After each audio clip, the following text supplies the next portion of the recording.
চট্টগ্রামের অক্সিজেন দিয়ে যে রোড আছে হাটাজারির রাস্তা, তো হাটাজারি হাইওয়ে রোড, ওখানেও কিন্তু সিএনজি কিন্তু আমাদের কাপ্তাই রোডের মতো কিন্তু প্রচুর সিএনজি চলার কারণে আসলে মানে তাদের থেকে আসলে মানে সাইড নেওয়া বা ওভারটেক করা খুবই টাফ।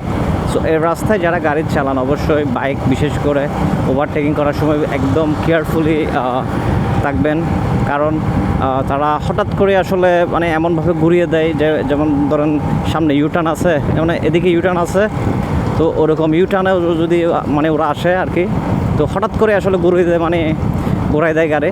তো এটা আসলে আমাদের বাইকের জন্য খুবই বিপজ্জনক। সো আমি বলবো যারা বাইক চালান অবশ্যই খুবই কেয়ারফুলি বাইক চালাবেন।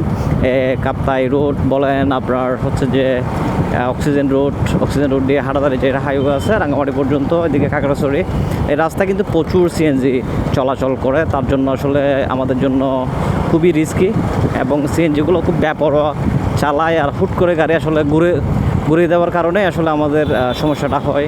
অনেকবার অনেক দুর্ঘটনায় আসলে মানুষ শিকার হয়েছে। সো সবসময় কেয়ারফুলি থাকবেন, তারা আসলে অসাবধানতার কারণে আসলে এই জিনিসগুলো হয়।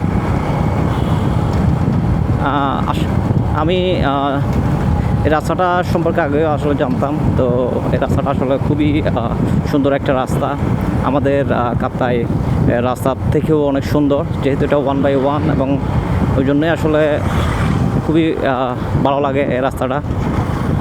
যতবারই আসি আসলে মন একদম ভালো হয়ে যায়, কারণ শুধু সিএনজির জন্য আসলে এখানে গাড়ি চালানো একটু টাফ হয়ে যায়, না হলে কিন্তু খুব ইজিলি আসলে গাড়ি মানে চালানো যেত। তারপরেও ভালো 1/1 যেহেতু